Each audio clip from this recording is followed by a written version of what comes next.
Saudara, dan untuk membahas soal abolisi yang diterima Tom Lembong dan amnesti yang diterima Hasto Kristianto, kita akan berbincang dengan pakar hukum pidana Universitas Tarumanegara, Heri Firmansyah. Selamat siang, Mas Heri. Selamat siang, Mas Iksan. Assalamualaikum warahmatullahi wabarakatuh. Mas Heri, Ya, suara saya clear, Mas?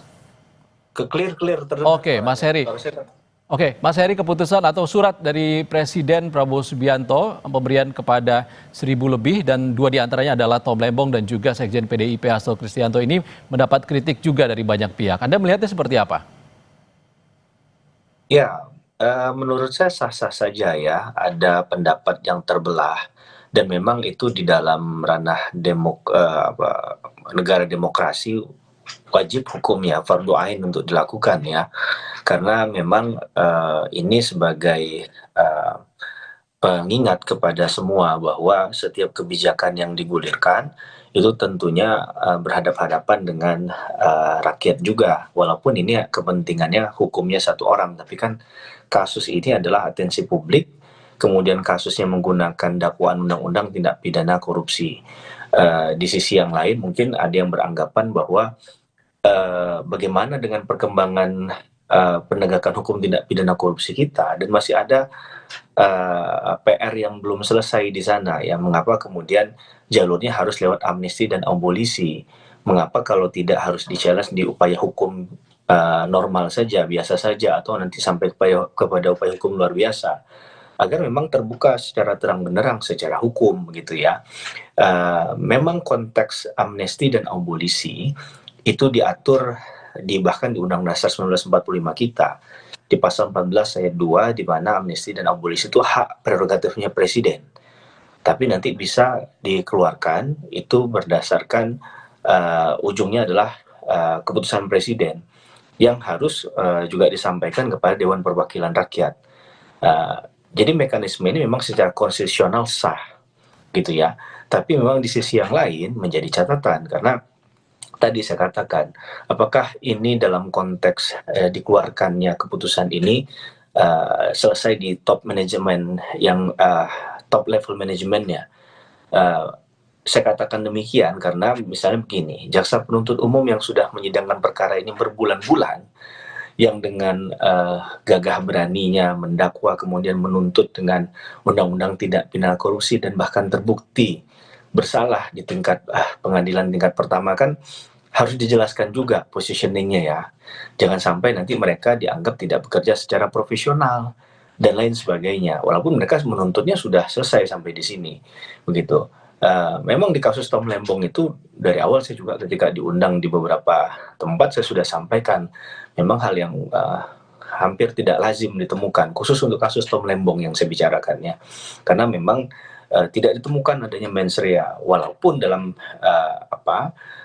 jawaban teman-teman dari penuntut adalah tidak perlu sebenarnya kerugian negara itu hanya mendapatkan keuntungan untuk dirinya pribadi. Tapi juga ketika dia memberikan keuntungan bagi pihak lain atau manfaat bagi pihak lain, itu juga bisa dikenakan undang-undang tindak pidana korupsi. Oke. Tapi logika ini kan harus dapat dijelaskan. Bagaimana tidak ada mens rea, apakah ada kickbacks-nya begitu ya? Berupa kickbacks-nya berupa apa? Apakah di luar uang itu adalah jabatan dan lain sebagainya. Dan kemudian kalau ada beberapa rangkaian perbuatan yang juga dilakukan oleh pihak yang lain, itu juga harus secara terang benderang dilakukan. Sehingga kita paham kebijakan mana yang bisa mengandung unsur kerugian negara, kita yakin bahwa ini dapat disasar, ditarget dengan undang-undang tindak pidana korupsi, mana yang tidak. Sehingga kemudian ini tidak masuk ke dalam perdebatan ini politis atau tidak, kriminalisasi atau tidak, dan lain Oke. sebagainya. Begitu. Oke, Mas Heri.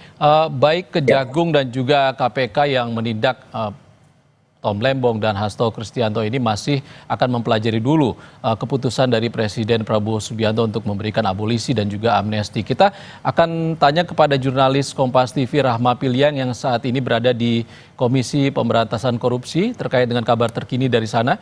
Rahma, apakah Hasto sudah bebas?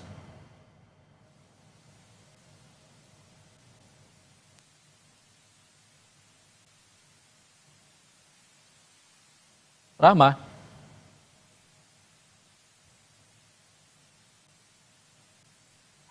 dari rutan KPK atau dari gedung KPK begitu.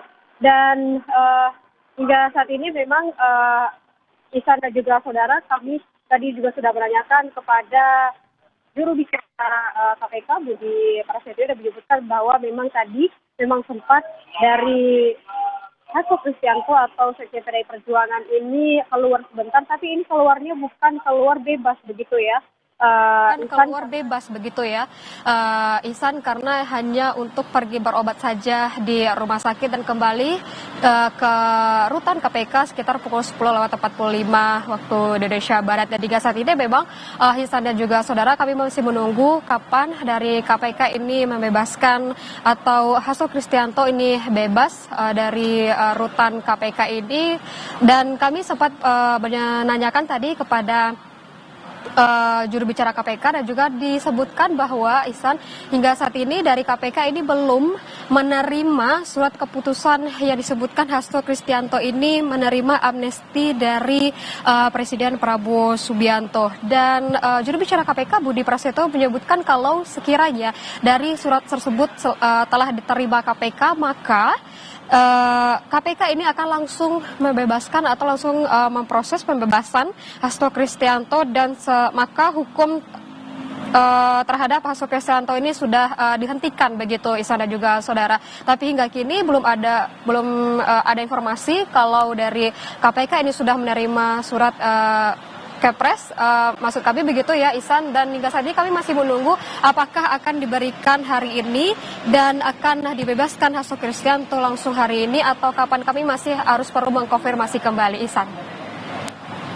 Baik, KPK hingga saat ini belum menerima surat terkait dengan amnesti yang diberikan Presiden Prabowo kepada Hasto Kristianto. Terima kasih, Rahma dari gedung KPK. Kita bergeser ke rutan Cipinang. Ada jurnalis Kompas TV Clara di sana yang saat ini mengabarkan kondisi terkini penjemputan Tom Lembong oleh sahabatnya Anies Baswedan dan juga istrinya Siska Wiharja yang menjemput ke rutan Cipinang. Clara, apakah Tom Lembong sudah proses dibebaskan?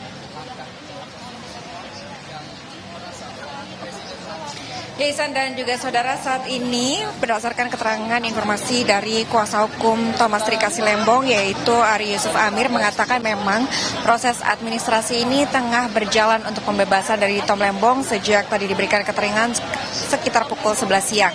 Dan hingga saat ini masih menunggu terkait dengan proses administrasi yang tengah berjalan, dan sama-sama kita akan menantikan apakah kemudian akan dibebaskan segera ataupun pada jam berapa, ini masih dinantikan bersama-sama. Namun Ihsan dan juga saudara, seperti yang terlihat saat ini di belakang saya ini sudah sangat ramai dengan simpatisan kepada mantan Menteri Perdagangan Thomas Trikasi Lembong yang sama-sama mengawal untuk kemudian menantikan juga bersama-sama Tom Lembong ini keluar ataupun dibebaskan dari penjara. Dari pantauan kami, Ihsan dan juga saudara, simpatisan ini mulai berdatangan sejak pukul 9 pagi tadi, dan semakin siang ini semakin ramai simpatisan yang datang. Ini salah satunya dari Gerakan Masyarakat Indonesia yang tengah menanti dari pagi hari hingga siang ini di depan pintu masuk dari rutan kelas 1 Cipinang, Jakarta Timur. Ihsan. Selain Anies Baswedan dan juga istri dari Tom Lembong ini, siapa lagi tokoh yang Anda bisa lihat menjemput Tom Lembong hari ini?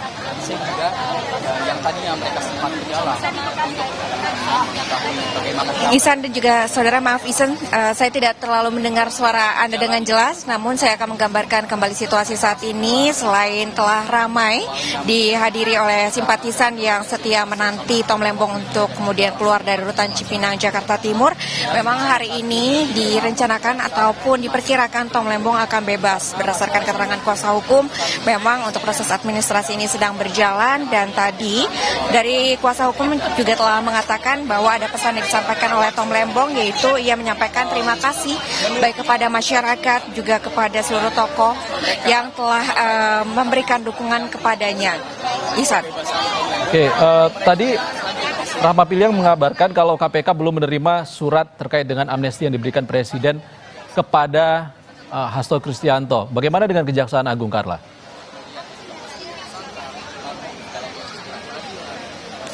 Untuk saat ini berdasarkan keterangan dari kuasa hukum memang surat keterangan Presiden terkait dengan abolisi untuk Thomas Trikasi Lembong ini masih dinantikan. Memang tadi penjelasannya diperkirakan siang ini surat tersebut akan turun dan juga akan ditandatangani sehingga Thomas Trikasi Lembong ini dapat kemudian keluar dari rutan Cipinang, Jakarta Timur. Tadi juga sempat disampaikan terkait dengan abolisi ini memang Ihsan dan juga saudara, untuk abolisi sendiri ini adalah proses penghentian proses hukum yang tengah berjalan ataupun dalam kasus ini telah mencapai vonis untuk kasus dari dugaan korupsi impor gula yang melibatkan Thomas Trikasi Lembong.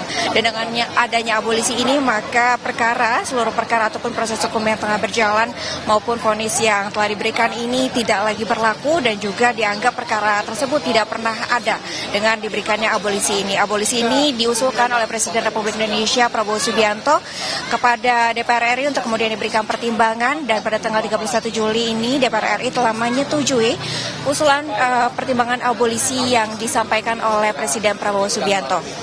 Namun Ihsan dan juga saudara, untuk proses pembebasannya ini memang membutuhkan proses administrasi. Salah satunya adalah turunnya surat keputusan Presiden terkait dengan abolisi yang saat ini juga masih dinantikan untuk kemudian diberikan kepada rutan Cipinang, Jakarta Timur, sehingga nantinya menjadi syarat untuk pembebasan dari Tom Lembong. Ihsan. Jurnalis Kompas TV Claudia Carla, kami masih menantikan informasi Anda dari rutan Cipinang. Terima kasih Carla. Saudara, kita masih membahas terkait dengan amnesti dan abolisi yang diberikan oleh Presiden Prabowo Subianto bersama dengan pakar hukum pidana Universitas Tarumanegara, Heri Firmansyah. Mas Heri masih bersama kami? Ya, masih San. Mas Heri, ada dua hak prerogatif Presiden Prabowo yang diberikan, adalah abolisi dan juga amnesti kepada dua orang yang berbeda. Kenapa harus berbeda? Ya, memang ada dua, bahkan ada gerasi ya dalam hak prerogatif presiden itu ya. Kalau tadi sudah dijelaskan, saya dengar tadi sudah cukup padat ya, bahwa bicara tentang abolisi itu berarti proses penghentian penuntutan terhadap perkara itu dihentikan secara keseluruhan gitu ya. Sedangkan amnesti lebih kepada akibat hukum yang dihentikan. Nah, kalau amnesti ini bisa saja ketika orang itu sudah menerima vonis ataupun kemudian dia masih mau mengajukan upaya hukum lainnya ke depan gitu. Ini masih terbuka peluang itu dan kemudian dihentikan. Ada katakanlah pengampunan lah ya, permaafan dari seorang presiden. Nah, tapi memang ada beberapa catatan ya, mengapa kemudian opsinya, pilihannya harus mengambil opsi menggunakan hak prerogatif presiden tadi. Ya, apakah memang ini, jadi kan masyarakat bertanya-tanya, apakah benar-benar memang ini politisasi dari yang seperti kita bicarakan di prolog ya, kemudian juga ada kriminalisasi dan lain sebagainya, atau ya ada anasir lain dari masyarakat yang juga perlu dijawab dari apapun keputusan dari Pak Presiden Prabowo Subianto yang tadi saya katakan memang secara kanal konstitusional benar begitu, tapi misalnya kalau muncul pertanyaan oleh publik adalah apakah ketika misalnya satu atau dua kasus itu diteruskan, karena kasus Tom Lembong tadi ya diteruskan, kemudian ada permintaan untuk mengusut kasus yang sama terhadap pejabat yang posisinya sama juga seperti Tom Lembong, sehingga akhirnya kasus ini ya kemudian di cut off agar nggak menyentuh pihak lain. Nah, ini juga perlu untuk penjelasan ya Mas Ihsan ya gitu ya. Kemudian juga misalnya tadi kita udah bicara Tom Lembong, sekarang kita bicara untuk kasus Mas Hasto. Apakah ketika Hasto dibantu misalnya ini kemudian kasusnya Tom Lembong juga perlu dibantu misalnya agar ini jadi imbang gitu kan, agar tidak terjadi tebang pilih dan lain sebagainya. Ini juga perlu penjelasan begitu. Kemudian juga pertanyaan berikutnya, bisa nggak kalau memang ternyata ditemukan bukti baru lagi, dibuka lagi dia, dan bisa idem nggak perkara ini gitu, karena dalam kasus-kasus tertentu banyak anasir-anasir yang suka aneh-aneh dalam hukum acara pidana kita antara teori dengan praktik. Misalnya teori mengatakan PK itu hanya boleh sekali, tapi pada praktiknya ada yang mengajukan lebih dari satu kali. Ya, PK itu milik terdakwa sebagai pemohon, terpidana begitu. Tapi dalam posisi yang lain ada juga misalnya PK yang diajukan oleh kejaksaan dan itu berlangsung misalnya. Nah, ini jadi pertanyaan-pertanyaan penting di ranah praktik ya, Mas Ihsan ya. Oke. Apakah amnesti itu khusus misalnya juga untuk kasus-kasus politik misalnya? Kemudian apa sih kriteria kasus politik? Apakah kasus Hasto tadi masuk dalam kasus politik? Kan begitu. Karena misalnya kasus politik yang clear itu kan misalnya ada berkaitan dengan keamanan negara dan lain sebagainya. Mungkin juga makar di dalamnya begitu ya. Apakah dalam konteks ini itu juga masuk ke situ? Kita pernah ingat memang ada kasus penggunaan yang kasus non politis lah, di kasus Baik Nuril kalau saya nggak salah dulu ya, berapa tahun yang silam itu Pak Joko Widodo juga pernah menggunakan opsi hak prerogatifnya berupa amnesti, pengampunan tadi. Nah, tapi kan ketika ini disasar dengan dijerat dengan Undang-Undang Tipikor, yang saya khawatirkan itu adalah orang jadi berpikir kok sekelas misalnya KPK nanganin perkara kok masih bisa seperti ini begitu.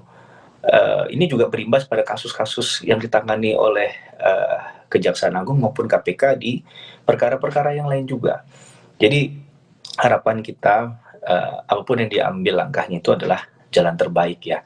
Memang itu putusan terbaik. Memang nggak bisa menyenangkan setiap orang begitu. Dan tentu ini pasti membahagiakan sekali buat Tom Lembong dan keluarga begitu ya, dan juga Mas Hasto dan keluarga begitu kan. Tapi di sisi yang lain masih banyak juga yang sebenarnya celah atau lubang yang ditemukan dalam pendekatan kebijakan ini ya, yang perlu dijelaskan pemerintah. Intinya pengadilan itu bukan tempat mengeksekusi orang, Mas Iksan, tapi bagaimana kemudian menemukan keadilannya dan memberikan keadilan pada orang yang seharusnya memang dia tidak bersalah ya harus dibebaskan. Kalau dia memang bersalah ya harusnya dihukum. Sesimpel itu, sesederhana itu. Nah, tapi dalam kasus ini kan sudah berbulan-bulan prosesnya ya. Kita tahu bahkan kasus Harun Masiku itu udah dibicarakan udah lama, Mas Iksan. Dan munculnya nama Hasto juga udah lama didengungkan begitu. Kemudian ini kan anti klimaks kali nih.